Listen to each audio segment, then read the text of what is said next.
Hello, good evening, and welcome to the Dark Side. I'm your host, Tabitha Purple, with my co-host, Mr. Storm. How you doing? All right, let's get right into it. We're wishing you a happy Easter for those that celebrate it, and for those that celebrate Passover, happy Passover, and for those that celebrate Ramadan, happy Ramadan. It's one of those years where everything converges in one point and we're all celebrating at the same time. Without further ado, we are going to get into our news stories for today. The news stories are varied and interesting. The first one that we are going to be speaking about is the UK's new asylum bill. A year ago, Priti Patel, the UK foreign minister, is that right? I got a job title incorrect already. Home Secretary. Home Secretary, thank you. The UK Home Secretary had promised, after there were 23 deaths crossing the Channel from France to the UK, that she would put a bill in motion that kept people safe and allowed them to apply for asylum in a safe and proper way. This is the much awaited bill, and she has had to admit that it does not do that at all. In fact, what it does is, once people are found detained for crossing, it would send them to Rwanda in Northern Africa. So that's the story. This has caused a flurry of news articles. More than 160 charities have joined forces to stand against the bill. They have said that, in fact, it contains no safe provision for people to apply. There is nothing being done to help those who are legitimately applying for asylum to actually do that. They are left at the mercy of traffickers to try and get to a place of safety. And this is problematic and has always been problematic. It means that we have seen a number of deaths in the Channel Tunnel with people crossing in small boats or dinghies. And of course, last November's tragedy where there was a pregnant woman and 3 children who were among the dead. This is obviously creating headlines. What is interesting about this new proposal is that it comes on the backdrop of the Ukrainian war, where people are willingly shouting that we need to take in Ukrainian refugees because aren't their lives important? And of course, there has been the UK government were reluctant to do anything. They had taken about 3, and compared to any other country, and were forced into doing something. And then they decided to have a plan in which Ukrainians could stay with a designated person. If you had space in your home, you could take someone in, etc., etc. And still, that process is arduous, filled with excessive paperwork, and isn't really fit for purpose. And so here we find the story of what to do with legitimate asylum seekers. We have a world that has an agreement under the UN that people should be taken if their country if their lives are in danger, if their country is in turmoil, then they should be able to claim asylum in another space to live safely. It's a right of a human to be safe. And the UK's response to that is to say that there is no safe way to come to the UK, because you need to apply within your own country, which of course oftentimes means go into a place which is being bombed within an inch of its life, or is in war, putting your life on the line in that space, staying there for however many weeks for your application to be processed, while in that period of time you could well and truly die. And oftentimes the embassies have been closed, the workers have been removed, there is no safe way of applying for asylum into the UK. And if you do somehow make it there by whatever means, you will be deported to Rwanda. Now, there's been a lot of plus minuses of the country. Rwanda has made big headlines for being a safe country to live in, but also people say there's an underlying culture of fear.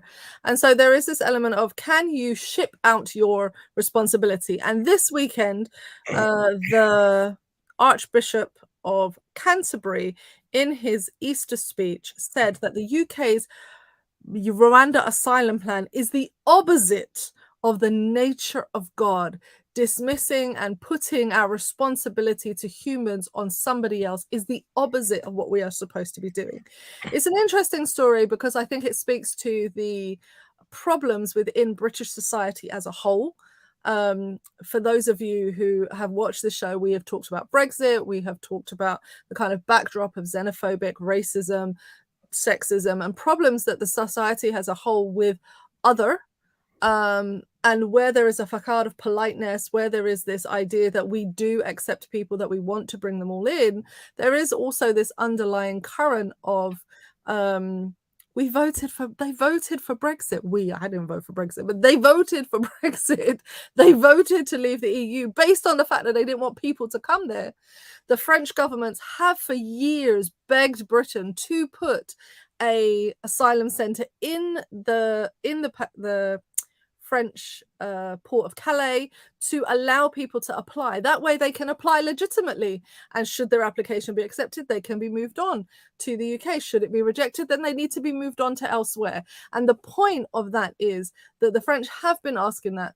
This has been denied. So since Brexit, the numbers have not only doubled of people crossing, because now Britain and France no longer have the agreements they had before, but they have the numbers are crazy. Since Brexit, what was happening before was a small drop in the ocean of people crossing has now turned into almost 100,000 people per year crossing the channel to get to the UK, because the French are no longer picking up that system because they don't have a duty to do that, because Britain told them that they didn't want to be part of the EU. So of course there's a fallout from that. So there's a lot of issues that are covered within this news story.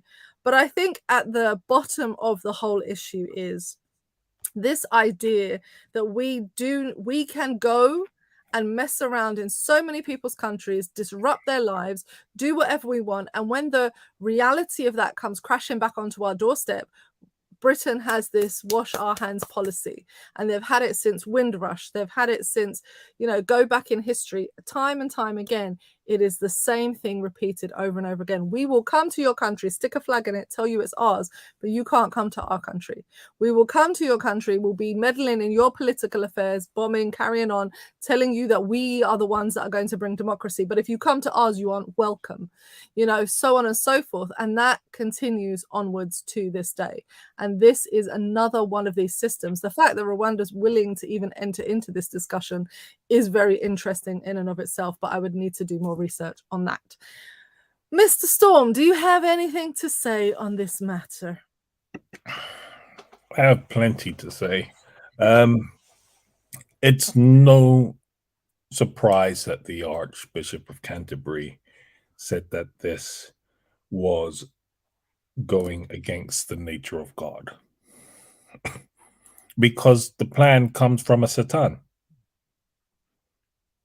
right?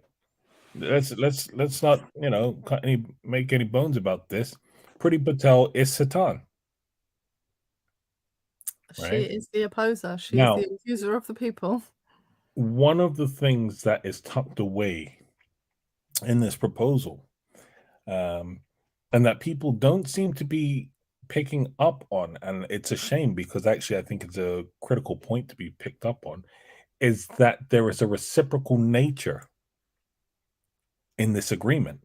And that is that the UK must take some of Rwanda's refugees and asylum seekers. Right? So the ones so the people, right, okay, and it's tucked away in there. I'm confused. Yeah, you need to have a look at it.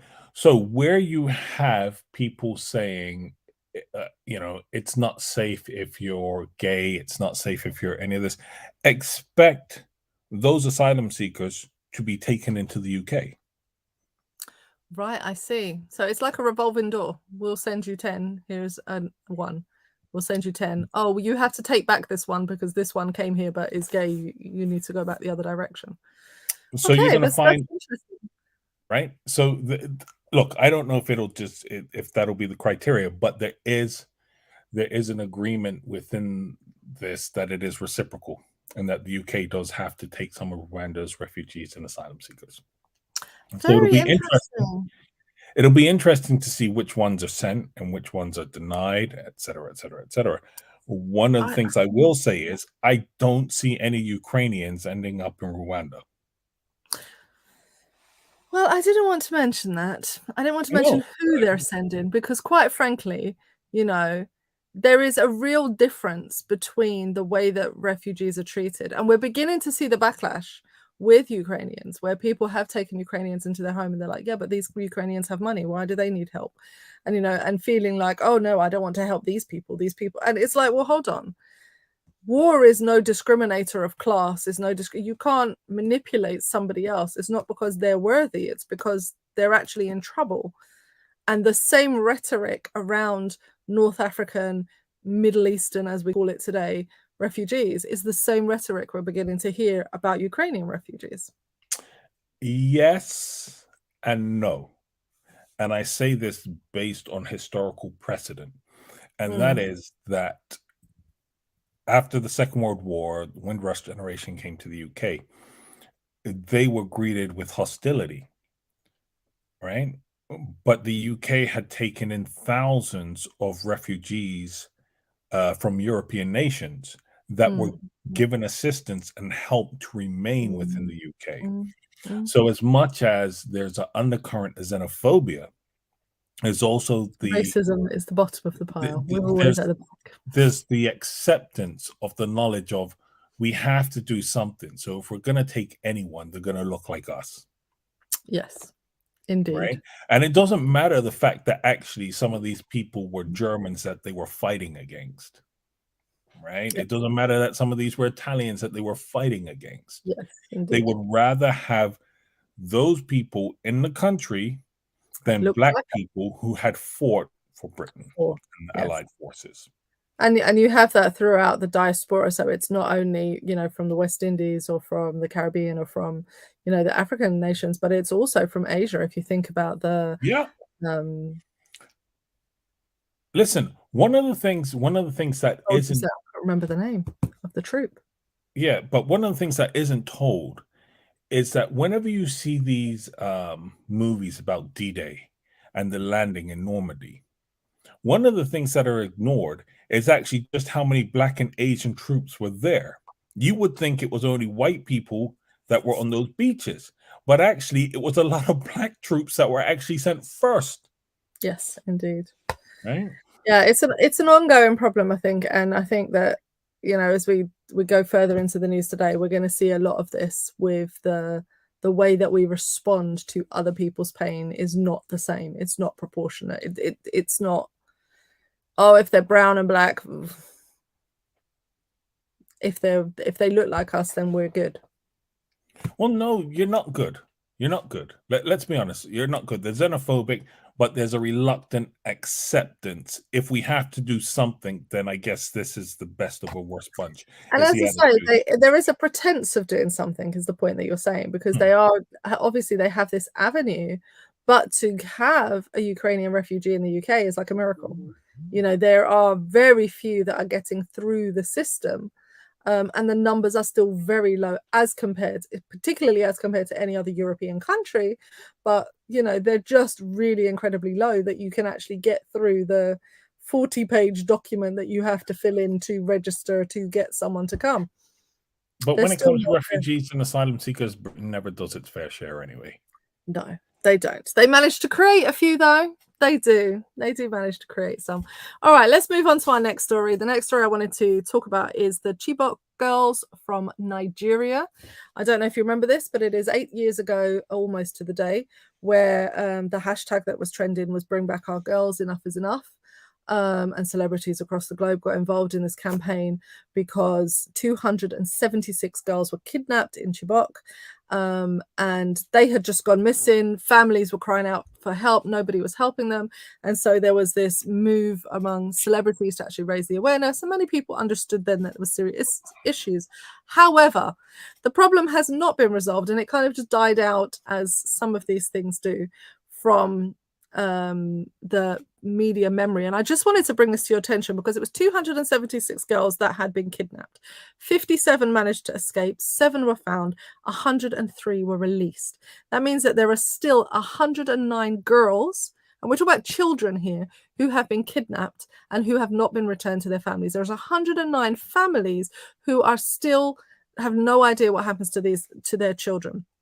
But there is a story to be had from within that is of disparity on the treatment of those girls when they are released. Now, for the first girls that were released, that had managed to be released still within their childhood, if we say it like that, and their innocence, if I say it like that, remained, they were taken to a compound for girls. They were given psychological treatments. They were allowed space. They were given money, and then they were sent off to university on the under the system that the Nigerian government had in place. However, there are some girls who have been released who have not had the same treatment. These girls were 14 years old, children when they were taken. They were forced into marriages. Some of them have children. When they returned to their country eventually and to their home, they are left without any support whatsoever at the critical point at which they need it. They're not allowed to have the education. They're not given any of that support. And they and their children are now are under pressure. And so this story really struck a chord with me at the time, because I think it was one of the first times that something like this gained traction around the world. It gained knowledge of the fact that people were kidnapping children and forcing them into marriages, trying to convert them, trying to do different things with them, manipulating the system. And of course, girls around the world suffer at some of the highest rates, for rape, for abuse, etc., etc. But to think that a girl can be returned to her country, and simply because she has been married off, she was a child, she is not afforded the same care. She's not afforded any care. It's just frightening. And so, of course, this has again been raised in the news, and there have been more kidnappings. There are more issues that are happening, but this particular issue is still ongoing, and there are still girls missing, and this is still something that we need to be fighting for. So I just wanted to bring that out as a news story, because it's almost 8 years to the day when the story was released that I was reading. Anything you would like to add, Mr. Storm? I think the general apathy is reflected globally in response or in regards to the plight of Black women. It's documented that serial killers prey in Black communities and on Black women specifically, because they know the police won't do anything about missing Black women. There was I think, was it an HBO documentary that was done not too long Watching ago. it, Missing, Black and Missing. Yeah, really frightening. And when you talk to them, you see that the police just don't bother with missing Black women.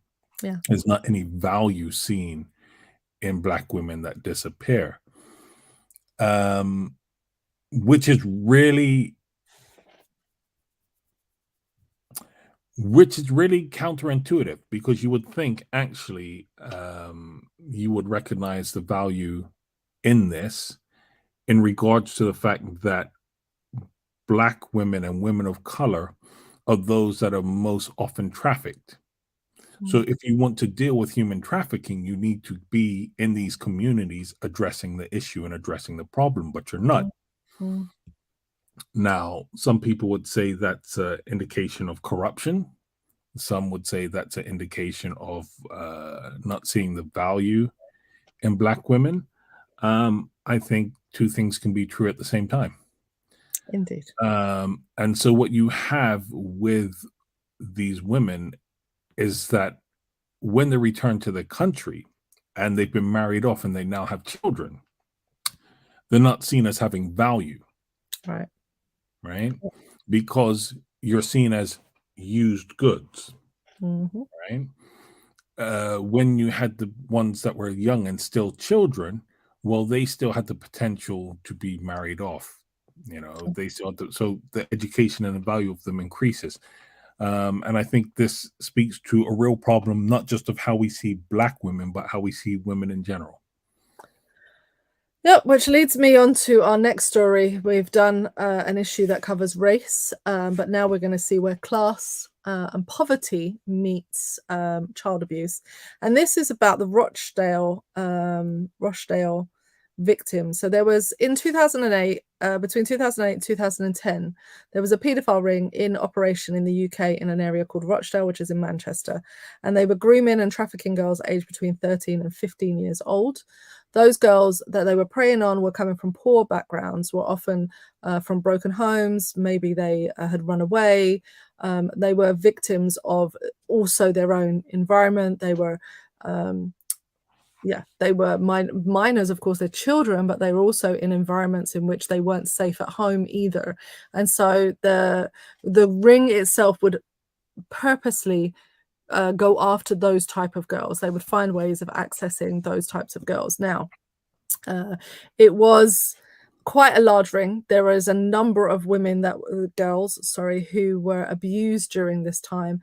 The stories are horrific. There is a whole documentary film that has been made about it. Please go and have a look at that. What struck me about this is that to this day, the main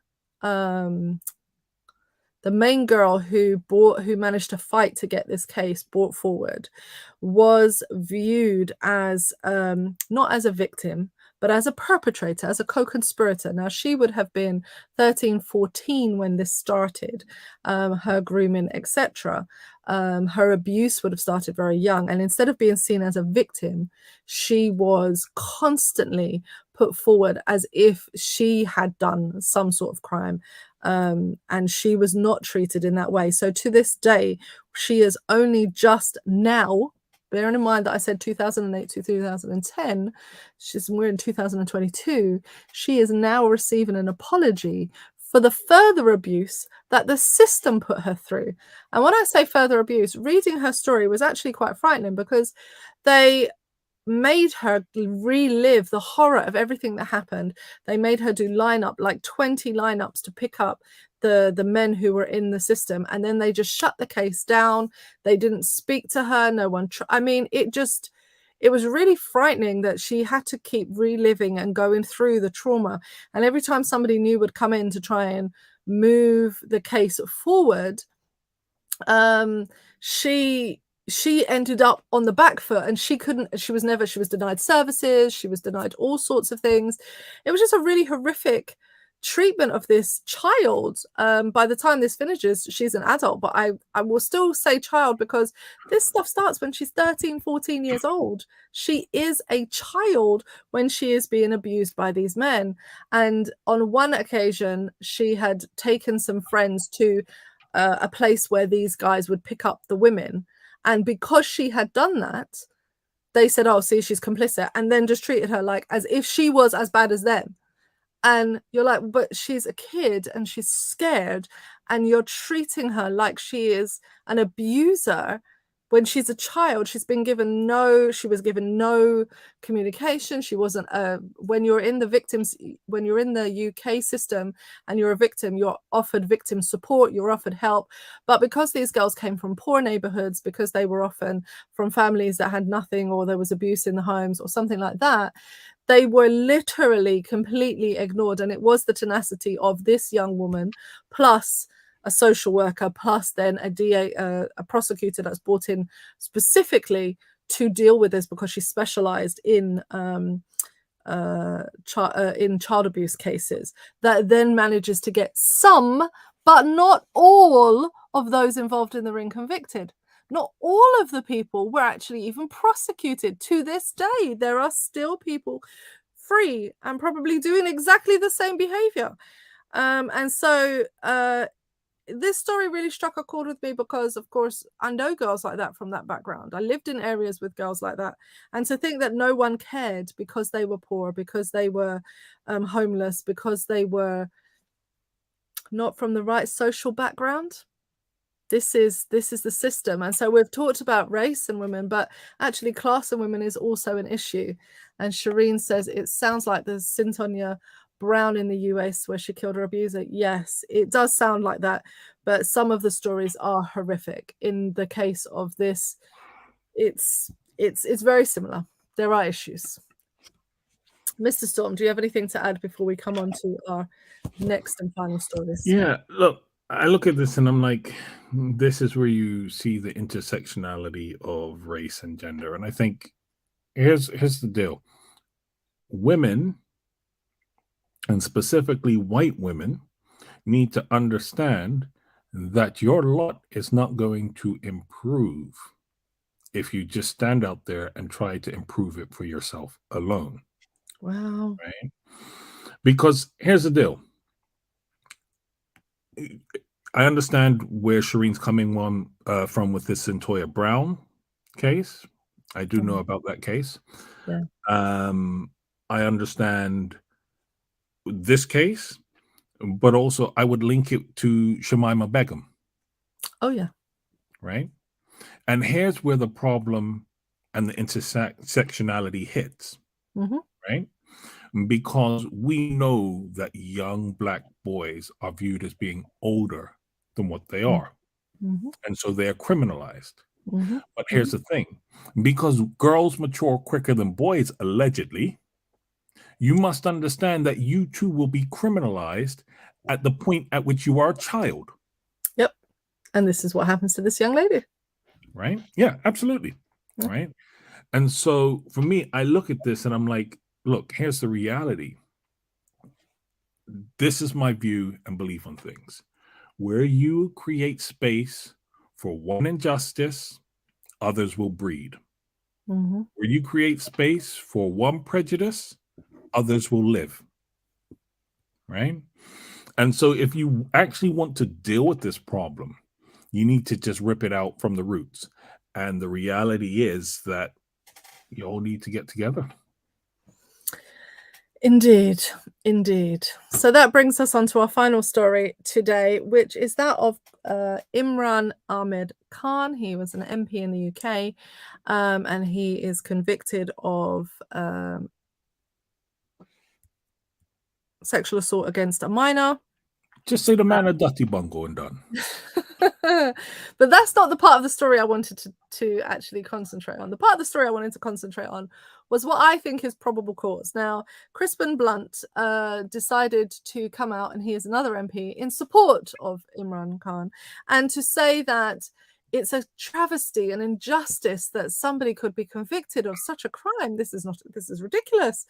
And I was like, is that not probable cause to have this man investigated? That was my first instinct, because I was just like, if you can think that someone being convicted of a paedophile crime is the travesty and injustice and not the person on the recipient end of said crime, I think that we need to talk about what is probable cause to have someone investigated, because I think that there's a good reason that if you are defending him, that you probably have some secrets in your cupboard. I'm just saying. And we see this over and over again in the justice system. You have all of these stories throughout the world where judges, barristers, lawyers, all of these people with cops, we're coming down on the side of the paedophile, and then not but a few years later, these people are investigated for the same offences. I'm just saying, at this point, probable cause probably needs to have a little bit more common sense and investigate those people who come out in defence of these people. Yeah, I have to disagree with you on this one slightly, because as much as I want to say, as much as I understand your position, because you know what, the dude is quite likely a dirty bungle too. They're probably all holding hands with Prince Andrew, having a party. Look, that's just the reality of it. Bill Cosby is probably the host. I don't know, right? I would have questions about these people. But at the same time, I question whether it should be grounds for probable cause to start an investigation, is because I just think about how many Black people will be jacked up. Because you know how many Black people defended R. Kelly?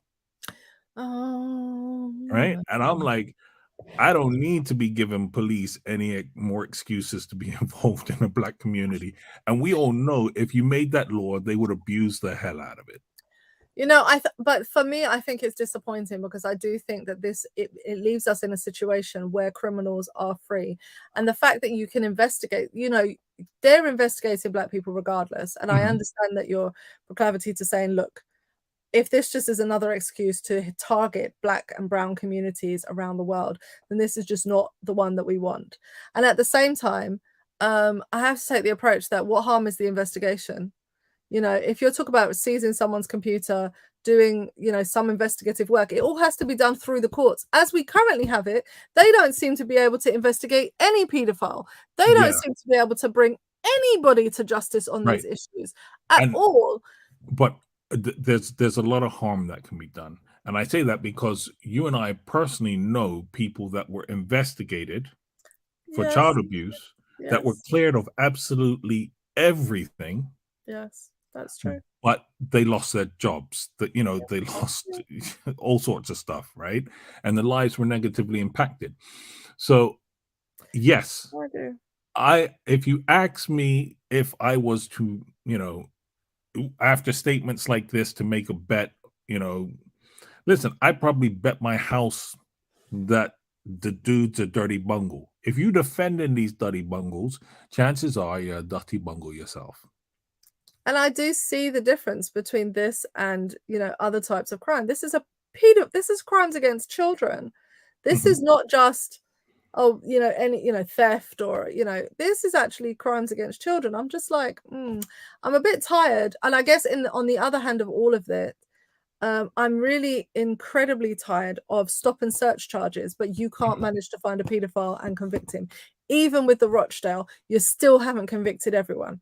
Even when men are making statements like this to defend paedophiles, you still don't manage to find evidence on nobody. Even when they have thousands and thousands of images of paedophile behavior on their computer, you guys, these court systems are still not convicting these people. Of course not, because you know how many police are pedophiles themselves. Okay, well, that's that's just the reality of it. I mean, let's be honest, right? The amount of pedophiles that are within the police force, and then you give them the power to stop and search. And who do they predominantly stop and search, especially in the UK and London? Young children. Children. Right? So that's a way to get your cheap fills off of young children and do it under a legal protection. I don't trust these people. All right. Well, we'll agree to disagree. Well, I'll keep playing it out in my head and see what I think. Right, let's have a look at this. We are going to our main story today, which is looking at housing and homelessness and looking at these issues. Mr. Storm doesn't think we're going to get to the homelessness, so I'm just going to introduce it through homelessness. In 2021 in the UK, 1,200 people died while homeless. With homelessness, of course, being the cause of those deaths. In New York, there's currently a order from the mayor to dismantle the camps, the homelessness camps, because he believes that he should house all the homeless people, but the people are questioning where he's going to house all these people. So you're dismantling the camps with nowhere for them to go. This is a challenge. In Fresno, there's been a news story about the fact that the Guardian has done this investigation into homelessness in California, Fresno, looking at people on the street. And this man said, and I'm never going to forget this, this man turned around and said to them, "It's okay. By the time I get out, by the time I'm ready to get, they will provide me a house. It will be a retirement home, because that's about the age. That's what I'm going to get when I'm going to get a house. I'm going to just live my life on the street. And by the time the housing is sorted, it will be a retirement home, because I can easier get a retirement home place than I will ever be able to find a home as a grown adult." And he has support from the government. He's given, because of his disability, he's given funding to find a property, but he cannot afford to find a property, and that is affecting that community there. And to bring us back to an issue we spoke about earlier, £800 million or more worth of UK property has been seized by the government from Russian oligarchs, investment companies, etc. Question is, are they going to return that to kind of help with the housing crisis? Is that going to be returned to the people? Are homeless shelters going to be made in any of those properties? Now that you've seized them, what are you going to do with them? They kicked out some people. So the housing issue is far and wide reaching. Most countries talk about housing shortages. In the Netherlands alone, we've had discussions about the fact that 30 to 40% of properties are bought by investment companies. Thank you. Companies alone. And that does not account for the business people that go in and buy the houses to rent out and push the housing prices up to make it unaffordable for people to get into a property for rent, let alone the idea that you could buy a house. How did we get to a place in which housing is not a human right? In some countries it is. In most of Europe, most of the states, most places, it is not a human right to have a home. How did we get to a place where being homeless was just normal and acceptable, and we can just deter our responsibility? How do we get to a place where housing becomes such a big business that it is about profit over the people who actually live in the property? How do we get to a place where in the UK social housing is in such deteriorated states that people would rather sleep on the street than live in the property provided, because the mold, the issues that are in that property are making them sick? How did we get here? Yeah. Right. So I just want to correct you on something, actually. Oh. Housing is actually a human right, and it was considered, or it was proposed as a human right under the 1948 Universal Declaration of Human Rights, and also the 1966 International Covenant on Economic, Social, and Cultural Rights.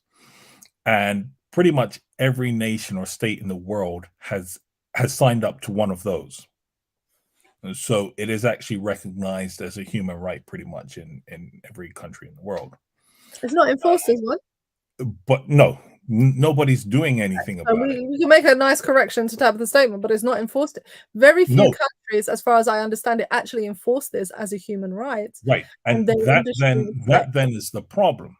Okay. Right. So the fact is, there is some legal claim or framework to which people can make their claims or apply or say I'm being failed. And I think that just needs to be pointed out, because that actually can be an important distinction. Right. So with that said, there is a housing crisis, and this goes on pretty much globally. So I'm just going to give you some figures. So per 10,000 people, okay, the UK has 54.4%, 54.4 people that are homeless per 10,000. Damn, it's a lot. Okay. Oh, it's a lot. But when you and you'll understand just how much it is when I tell you some other countries. Now, I can't speak as to the quality of the dwellings, but these people have a home, right? So 54.4 people per 10,000 in the UK. The Czech Republic, 22. Okay. Okay. France, 54. Similar numbers. The Netherlands, 21. Chile, 7.4. Croatia. Looking down on people. You're looking down on Croatia, 7. Now, Croatia just came out of a war a few decades ago, right? I'm like, they managed to house all their people, like, allow you. And I was there when the war was going on, actually. And I have to say, even then, there was a lot of construction going on, even then, during the war.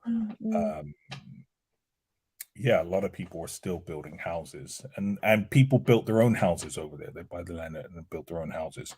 But I guess that speaks to the freedom and ability to have been able to do that at that point in time. Yeah.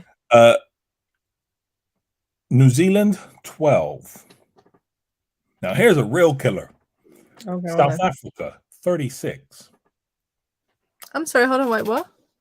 Yeah. I mean, I know you said don't speak to the quality of housing, of course, because we know that they have the villages and what do you call those sites? Oh, names are failing me today. People help me. Come in the comments, help me. The camps and things like that, where people live in very poor, low quality conditions, but at the same time, 37 is a lot lower than so-called Western Britain and France, who are at 50. Who now?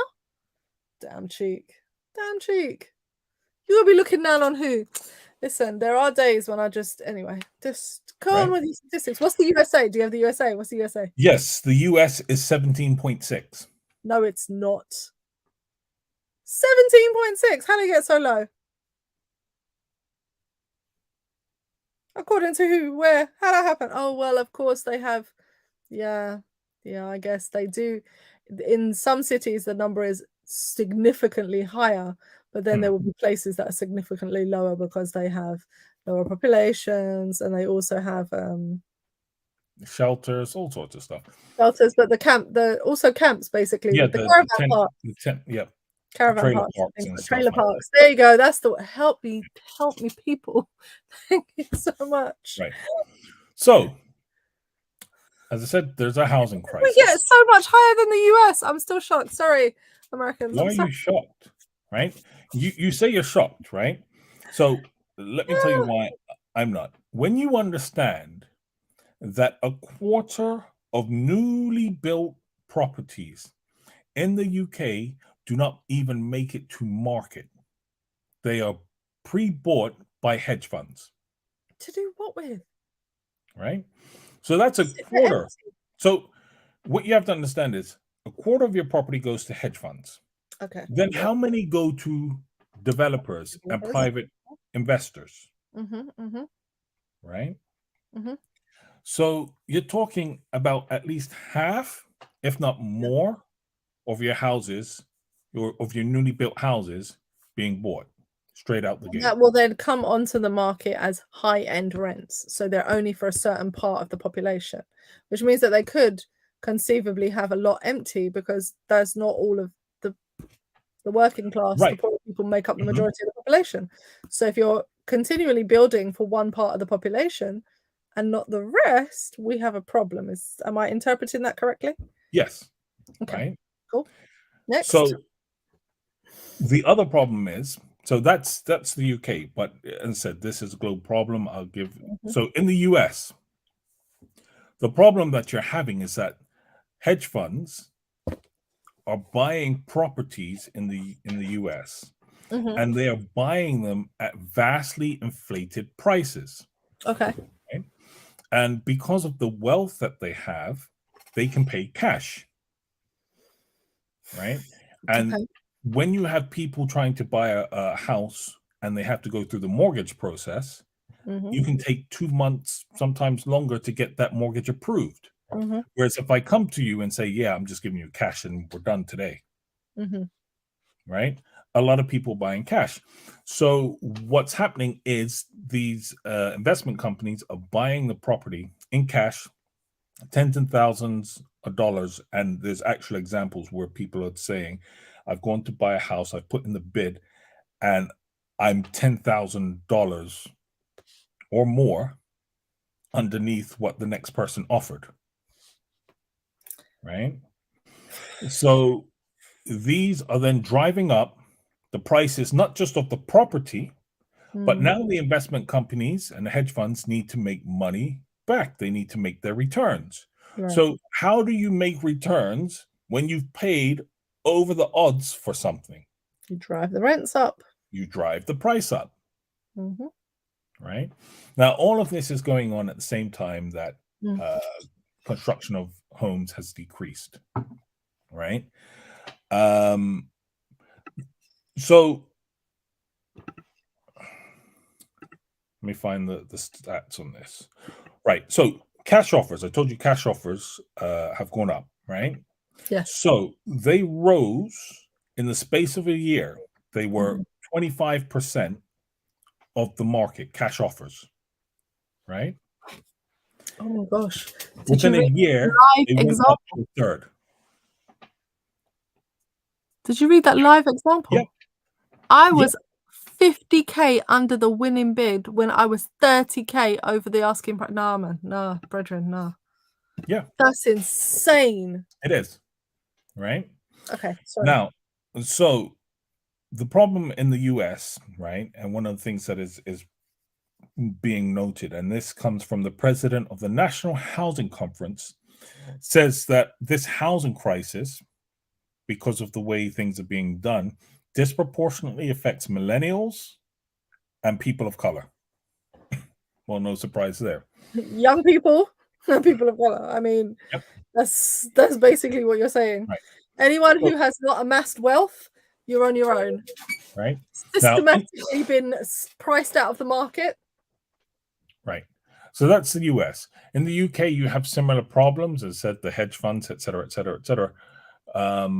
But the problems in the US stem from slightly different origins.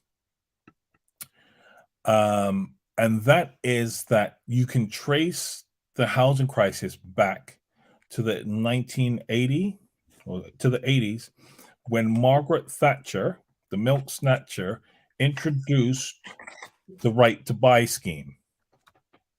I've Right? not heard the rhyme before. Margaret Thatcher, the milk snatcher.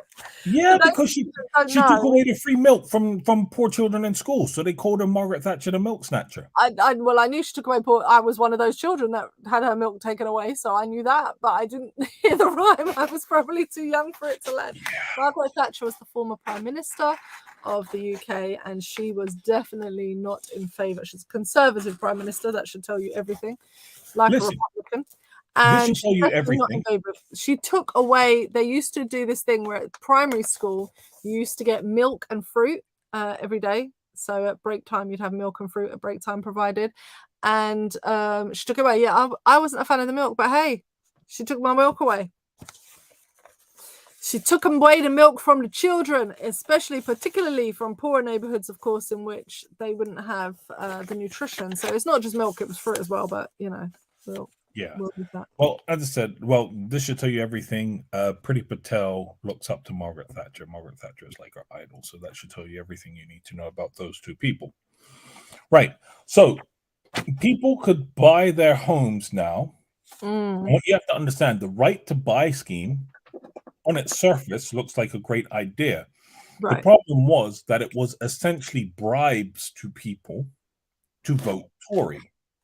Because what the Tories then did was they said, okay, you can buy, and you can buy your house at a vastly discounted price. Right?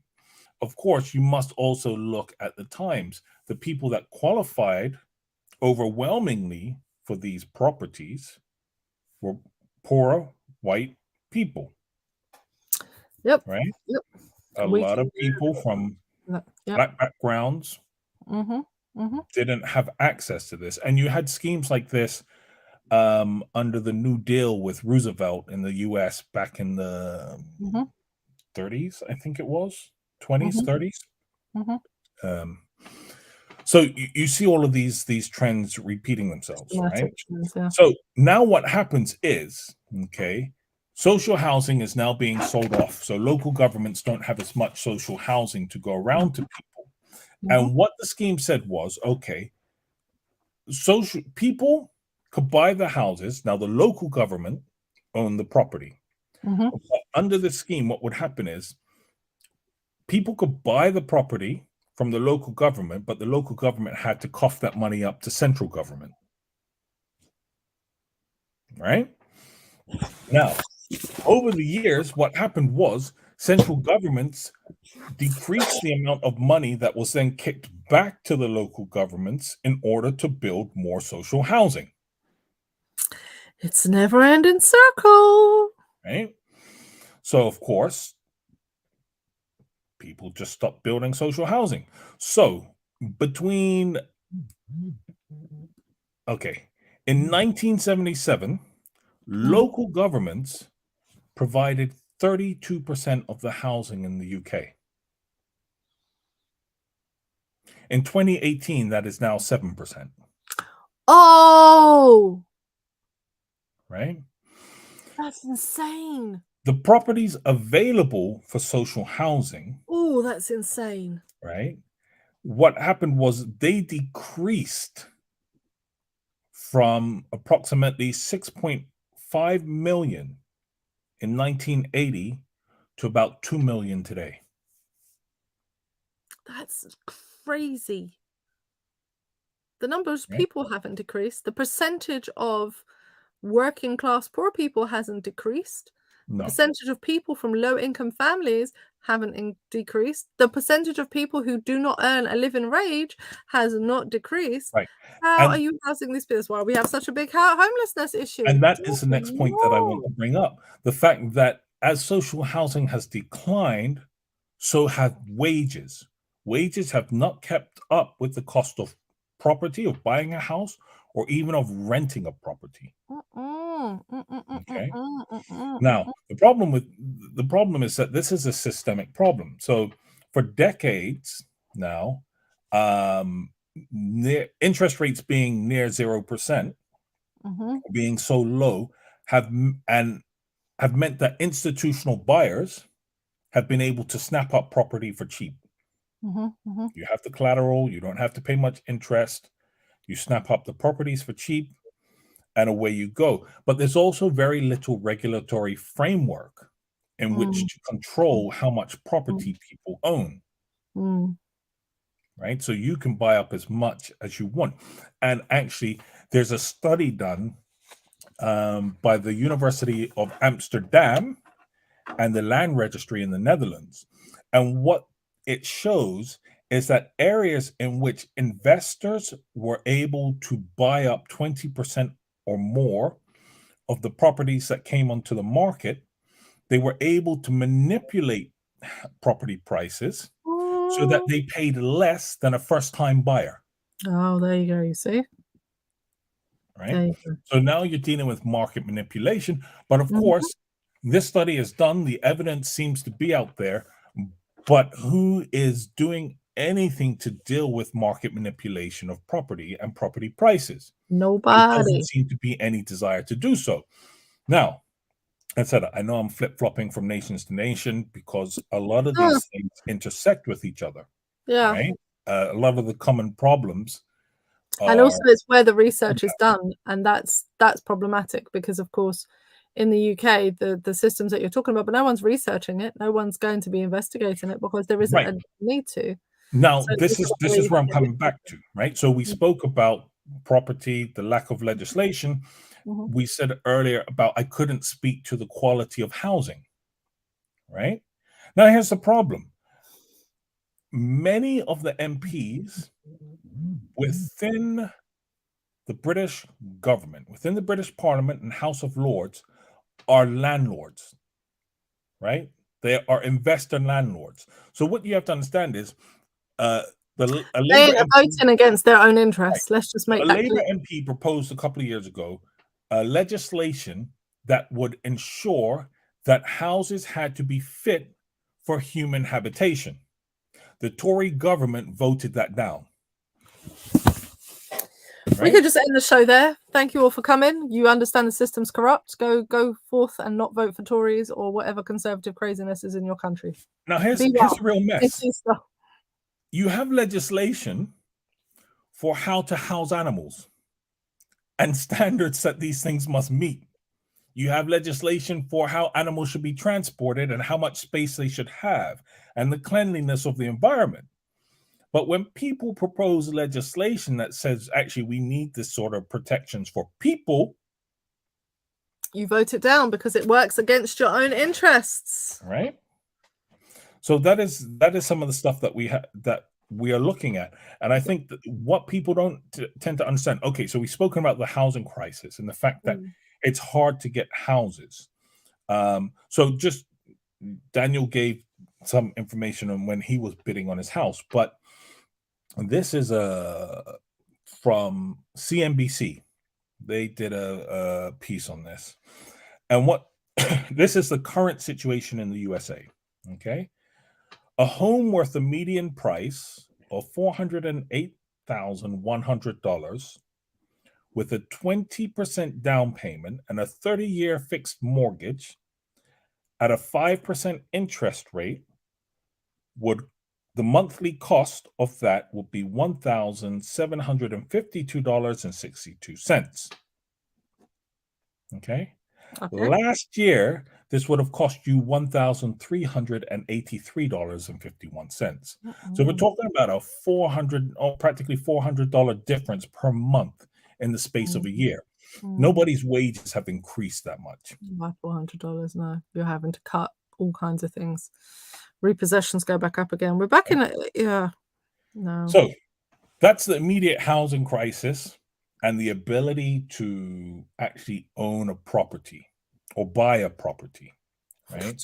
But one of the things that people don't understand or particularly look at in this housing crisis is actually the knock-on effect that it has. Mm. So what happens is rent prices become so high, okay, that what you find is a 4-bedroom property. I'm going to live in that and I'm going to look for roommates. Yeah. Right? So now that one family dwelling is now going to have 4 people in it. That's 3 extra cars that are looking for parking spaces. Mm-hmm. Right? That's 3 extra people that are looking for waste disposal and garbage disposal. It then kicks on so many other problems. And so what you find is, especially in the UK, that larger homes are then broken down into smaller flats and smaller dwellings. Yep. Yeah, the UK. The That's problem with this is now there's no family housing. Nope. So what happens when you want to settle down and start a family? You have to move out of the area to find a property. Mm-hmm. Right? So when you have to move out of the area and find a property, what does that mean? Well, the schools that exist in the area, probably your children don't fall into the area for those schools anymore. So what happens? Funding for those schools gets cut. Yep. As less children go. So the standard of education then declines because there's less demand for it, less funding, et cetera, et cetera, et cetera.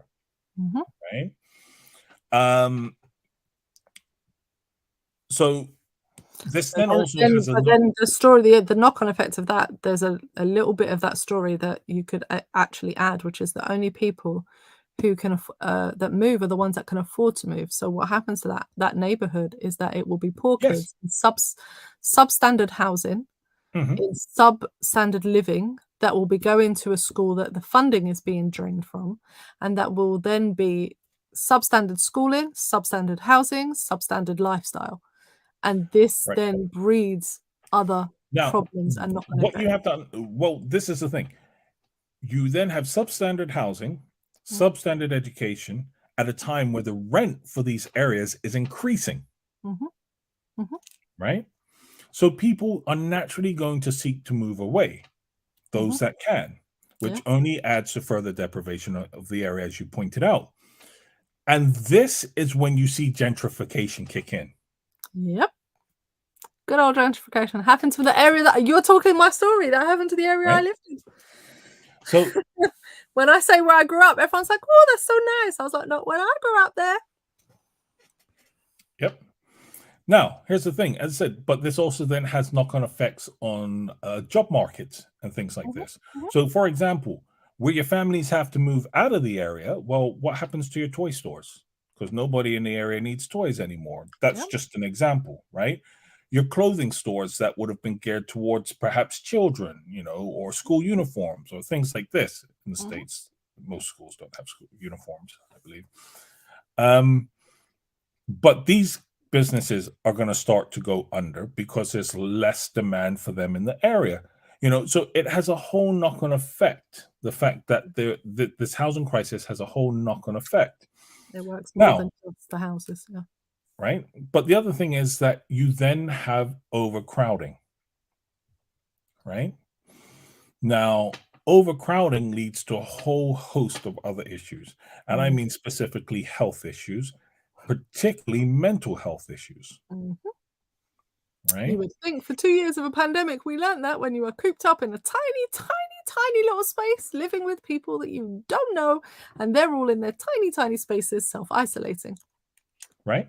Now, here's the problem. So I want you to put this in the context now of living as a Black person in what they call the ghetto. You're having all these stereotypes put out against you when actually this is a system that is done by design. There is legislation that could be passed. There are things that could be done to prevent ghettos from forming, to help improve ghettos, rehabilitate them, et cetera, et cetera, et cetera. Right? But all these stereotypes are being put out against you as you're violent. You don't have strong community ties. You talk about family breakdowns within the area. and It all comes of from these other systematic. issues. Mhm. But you have to understand, part of this is because you're overcrowded. Part of the problem is your mental health is being affected due to overcrowding. And then with the overcrowding, it's also going to be compounded by poverty. And so you're layering one problem on top of another, and then using it to demonize and victimize people. And then just lighting a match, you just, any match will do. Like, you take away the breakdown of families. We've talked about that here on the thing, where it doesn't work in a woman's favor. She will not be given a property if she lives with her partner. She will not have. So you're literally breaking the nuclear family down, or the gezin in the Netherlands, or the basic family down, and saying that, okay, if you need help, then you can't have a partner. You can't have this. Yeah. You can't work in that kind of job. You can't do this. You can't do this. You're limiting the person and lighting a match on that person's life to just, you're sending them into an environment to just literally watch it explode, and then go, see, they were just criminals. This is just how these people are. No, you just lit any match, or defunding their schools to the point that the children don't have books, and you don't have teachers who want to work in their schools anymore because they don't have no funds to pay the teachers to be there. Any little match and it's going to all blow. And then you're going to say, see, it's just the people, not the system. And I think the real problem is that there's a lack of will from governments, because they profit from these schemes and these policies. Or they have close ties to hedge funds that do profit from these things. So Blackstone is a hedge fund. It's the world's largest institutional landlord. It's a private equity company, actually. It holds 730 billion in funds. Okay, 730 billion. Almost a third of that, as of September 2021, is allocated to real estate. So I want you to understand just how profitable property is viewed as within these environments. And what they use the property for is to hedge the investments or bets, because it's essentially bets that they make on the stock market. Because the reality is, if I screw up in the stock markets, well, my rent's still there, and I'm just gonna charge the people rent. That's an income that they can bank on, right? So a third of their portfolio is in property, and across the whole of Europe, they own 65,000 properties. Jesus. Right?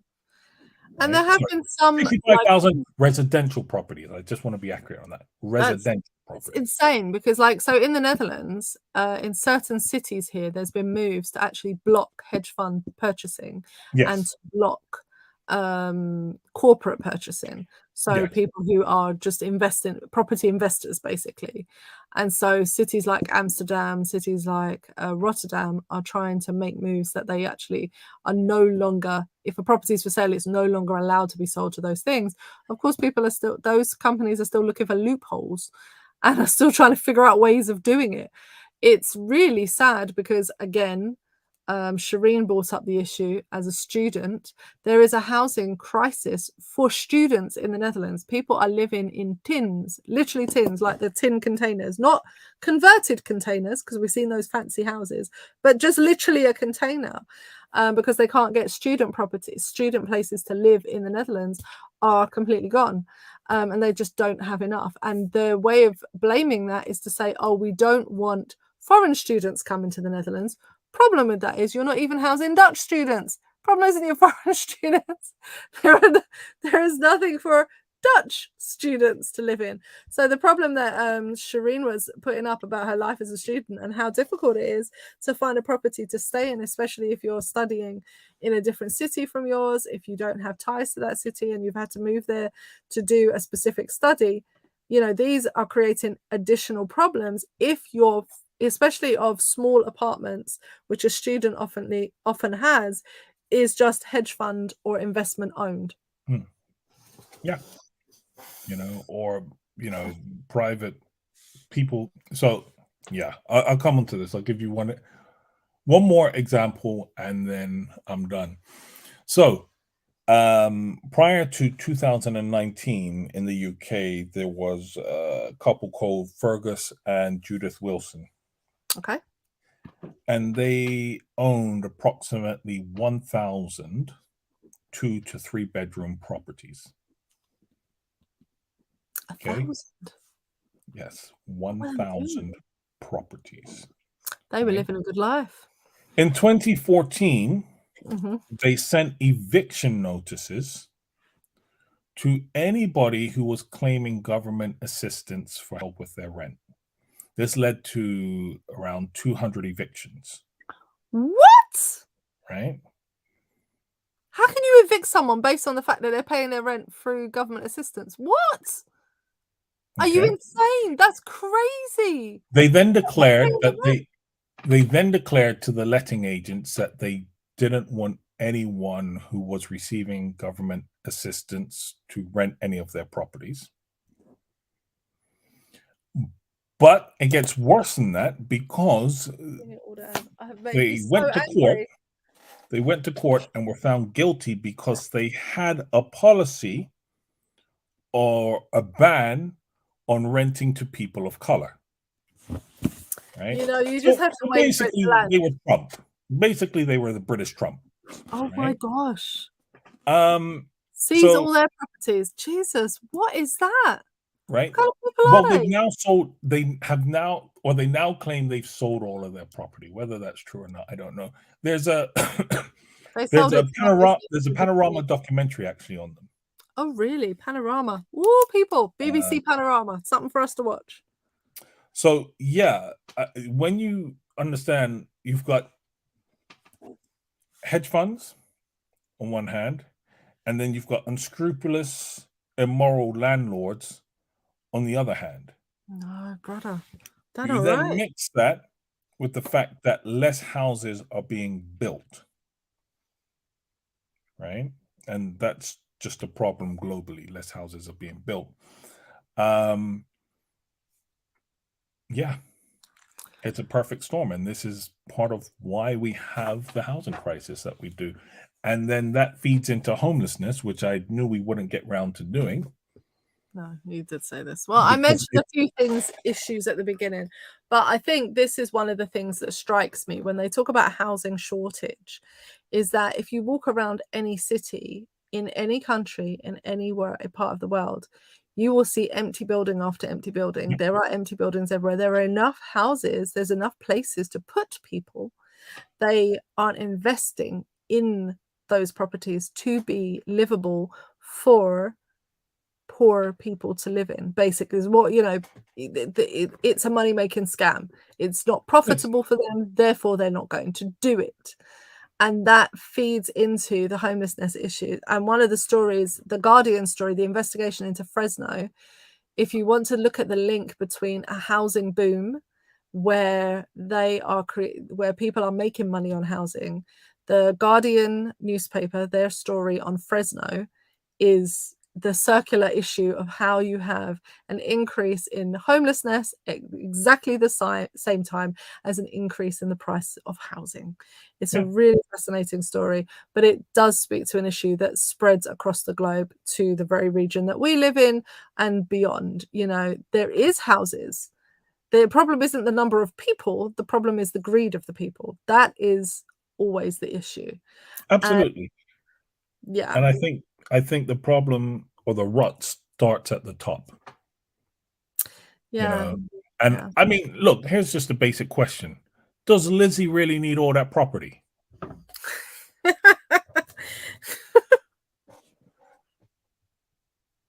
That's just a basic question. Lizzie, you don't need all that property. You can Well, give she some does. up to some people. Well, it's not only the castles and the heritage, is it? It's all the other stuff that goes with it and No, alongside. it's not. But I'm just saying, look, the problem is the rot starts from the top. No matter Yes, how you want to there's slice it, you look at those that sit at the top, that create the laws, that make the policies, and you can bet your bottom dollar that they are benefiting from the system. it does make me wonder, because we always talk about the fact that movements should be grassroots, they should be people-led, they should be from the bottom up. If they're going to work, it's bottom up. Shouldn't go. Is that just an excuse to mean that the top did never get actually scrutinized and we don't have good leaders in place? Is that really what we're saying? Because listen, in a way, I'm beginning to feel like I've been duped. in some ways, in some ways, in some ways, you have been duped. But the reality is that nobody really wants a grassroots-led movement. No, but that's the point. Last time that happened, a lot of people in France lost their heads. I'm just saying. But even if we look at the 2 years that we've had where Black Lives Matter movement, a grass-led movement that spanned the globe, had the uprisings, had the stuff. Nobody wanted it. People were blasting it left, right, and center. And if we look at the impact that it's had to this day, we would expect to see a greater change. But somehow the change isn't as big or significant as we would like to see. And we're still struggling with some of those very same systematic issues. And if I look at the UK, that's because it's not top down. But top down, man, top down. It's not top down. So I'm beginning to feel like somebody tried to sell me a lie, which is that we should be grass-led, that we should be, the movement is with the people. This is where we have change, blah, blah, blah, blah, blah. Change up until a point, because you can't get any legislation passed because the people who are leading are making sure that y'all ain't getting your vote. Listen, look, here's the reality. I take my hat off to those that are rich and are in power, because they truly have the turkeys voting for Christmas. No, the reality is that's a reality. I tip my hat to them. The brainwashing job that has been done is so good that people vote against their own self-interest. This is true. We see this with Trump, and we see this with Brexit, and we see this is how it is. We heard that story. Oh, we were listening to the news out of the UK this week. It was a show on the radio, and the person was saying about the belt in the north of Europe who had voted Tory. What they called? The red something. The red wall. The red wall that had gone from blue to red. From red to blue. Sorry. And those communities that voted Tory. And this woman said, yeah, but it's not a wonder. When they had Labour in power, the government, the main central government, choked the funding so that the Labour governments couldn't do anything. And so the people were despondent, they were desperate, they wanted a change. So they voted Tory, hoping that if we get a different government in. And so they gave them just enough that they would feel like they got something, but never enough that it would actually make any difference to your local communities. And so you're still in the same problem, but now you have one shiny thing to say that, look, when we voted for you, we got the one shiny thing. It's amazing. It's amazing. But we all still the turkeys vote for Christmas. Well, this has been our Easter edition of the Dark Side. These are housing, the challenges of housing and homelessness, how housing became a big multi-billion pound dollar euro industry around the world. Pick your currency. It's multi-billion. Regardless, still dealing with billions. It's still in the billions. How many people are making billions off of property? And yet still homelessness is increasing across the globe, and the pandemic has not helped it. We have not seen the end of the housing crisis, and we certainly haven't seen the end of the homelessness issues that pervade throughout the world. We hope that it means that you will vote differently in your local communities. You will actually examine the housing bills, the housing legislation, that you will go and have a look at how that affects your local communities. We hope that it means that you will vote differently, make better choices, campaign for better. I don't know what to say. It's not easy. It isn't easy. But is there a good note that we'd like to end on? I'm trying to find some hope. It's Easter, right? Jesus lives. Maybe that should be the hope. Jesus lives. There you go. I found hope. Listen, even Jesus didn't get to stay in his cave. I'm just saying.